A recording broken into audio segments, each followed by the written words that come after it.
देश में कोरोना के कहर के बीच एक अच्छी खबर है। सीरम इंस्टीट्यूट ऑफ इंडिया ने कोविशील्ड की कीमत कम कर दी है। अब राज्यों को कोविशील्ड की एक डोज 400 रुपए की जगह 300 रुपए में मिलेगी। सीरम इंस्टीट्यूट ऑफ इंडिया के सीईओ आदार पूनावाला ने ट्वीट करके इसकी जानकारी दी।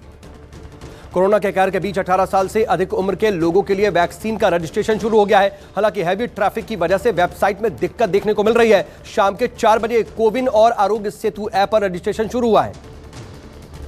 कोरोना के बढ़ते कहर को देखते हुए देश के 150 जिलों में लॉकडाउन लग सकता है। स्वास्थ्य मंत्रालय की ओर से एक प्रस्ताव तैयार किया गया है जिसमें लॉकडाउन लगाने की सिफारिश की गई है। इस दौरान सिर्फ जरूरी सेवाओं को ही छूट दी जाएगी। हालांकि इस पर अंतिम फैसला केंद्र सरकार राज्यों के साथ चर्चा करने के बाद लेगी।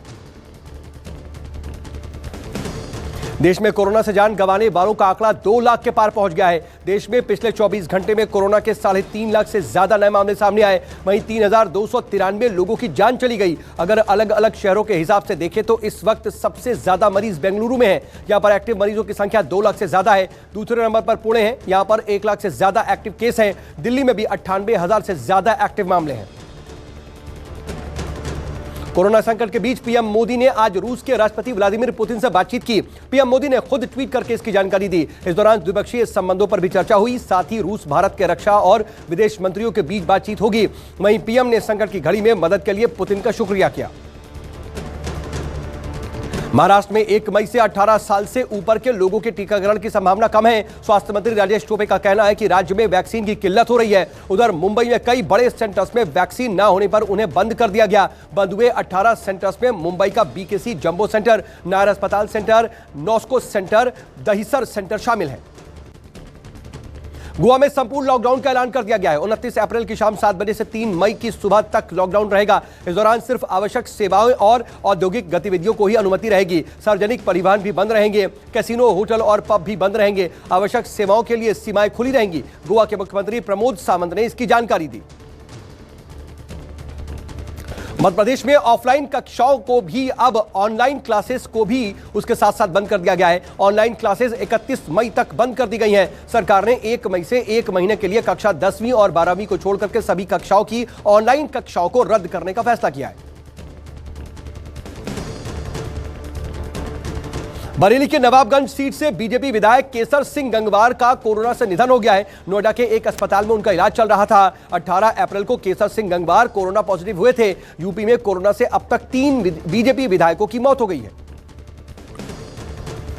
बिहार में कोरोना संक्रमण के लगातार बढ़ते मामलों को देखते हुए मुख्यमंत्री नीतीश कुमार ने लॉकडाउन लगाने के संकेत दिए हैं। सीएम जी की बैठक में हो सकता है इसका फैसला। नीतीश कुमार ने कल सभी जिलों के डीएम और एसपी के साथ बैठक की थी। कोरोना संक्रमण के हालात पर फीडबैक लिया था।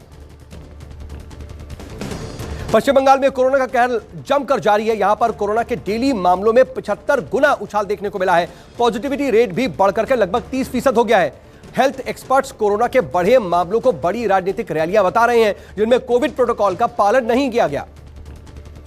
मुस्लिम धर्मगुरु मौलाना यासूब अब्बास ने मुख्यमंत्री योगी आदित्यनाथ को चिट्ठी लिखकर के मांग की है कि मुसलमानों को रमजान का जुलूस निकालने की इजाजत दी जाए। अब्बास का कहना है कि जब राज्य में पंचायत चुनाव हो सकते हैं और चुनावी रैलियों में लाखों की तादाद में लोग जमा हो सकते हैं तो सरकार रमजान के जुलूस क्यों नहीं निकलवा सकती।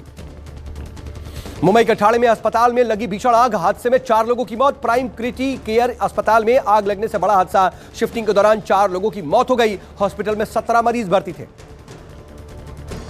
वडोदरा के अलकापुरी में गैस लीकेज की वजह से भीषण आग लग गई। देखते ही देखते आग की लपटों में आसपास की झुग्गियां और पेड़ को भी अपनी चपेट में ले लिया। आग रेलवे स्टेशन के करीब पहुंच गई। बाद में किसी तरह से आग पर काबू पाया गया। बताया जा रहा है कि शॉर्ट सर्किट की वजह से आग लगी।